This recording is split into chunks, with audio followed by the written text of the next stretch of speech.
The Pacific Southwest dialect is typically heard in Nevada, Arizona, and parts of California. It is considered a newer dialect because people settled here later than other parts of the United States. Major cities that influence the Pacific Southwest dialect are Hollywood, Los Angeles, Las Vegas, and San Francisco. Settlements in the Pacific Southwest region began in the early 1800s. However, mass migration did not begin until later. There are two main historical events that greatly influenced the Pacific Southwest dialect: the California Gold Rush and the Dust Bowl in the 1930s. The California Gold Rush started in 1848 and ended in 1855. Gold nuggets were found in California, and this sparked a great migration of gold miners from all over the country. By the year 1849, around 100,000 people of the California region's population was non-native.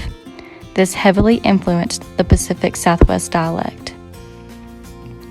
Spanish-speaking people were among the non-native who moved to California during this time. As a result, Spanish has had a great influence on the Pacific Southwest dialect. The Dust Bowl began in the 1930s. This was very detrimental for America. The Dust Bowl is the name given to the severe dust storms that took over the southern plains. Millions of acres of land were ruined.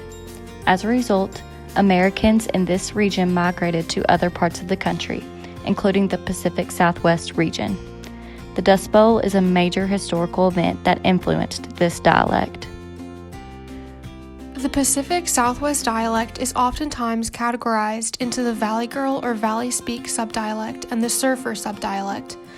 These are common among the young adult population living in big cities with large populations in the Pacific Southwest region, such as Los Angeles, Malibu, Hollywood, and Las Vegas. This dialect is appealing to these groups because it is stereotypically known to make them sound ditzy and cute. However, it is not favorable among most other regions in the United States. Popular stars who are famous for this way of speaking include the Kardashians, the main characters in the movie Clueless, and Matthew McConaughey in the movie Surfer Dude. Within the Pacific Southwest region, there are many beaches along the California coast. Because of this, surfing is very popular within the culture. The Surfer subdialect is very unique and responsible for many of the slang terms that many young people use today. For example, the words awesome, for sure, gnarly, dude, and totally. Some common stereotypes about those who speak this dialect are that they're laid back and chill, and that everyone can surf. Ben and Barry. I wear Ben shorts, right? Surf Barry's boards. Those dudes send me checks. How long you staying stateside? Long enough to catch some blue glass, check in with my bros, keep the stoke, you know? Stoke? Stoke. You know? The key characteristics of the Valley Speak dialect is the song-like rhythm along with a raise in intonation at the end of sentences called high-rising terminals. A new trend called glottal fry has been emerging in this dialect for several years now.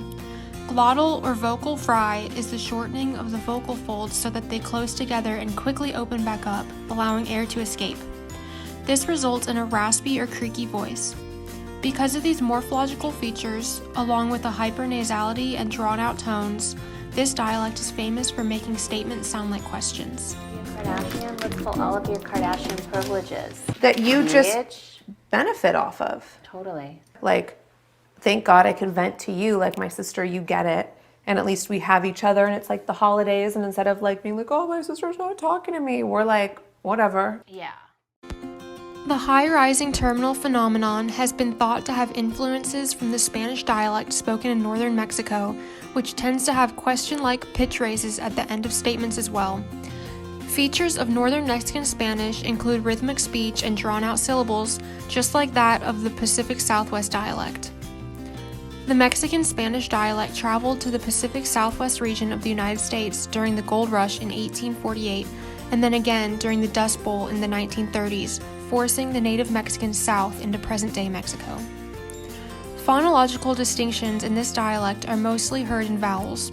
For example, Vowels tend to be drawn out for a longer duration of time than other dialects.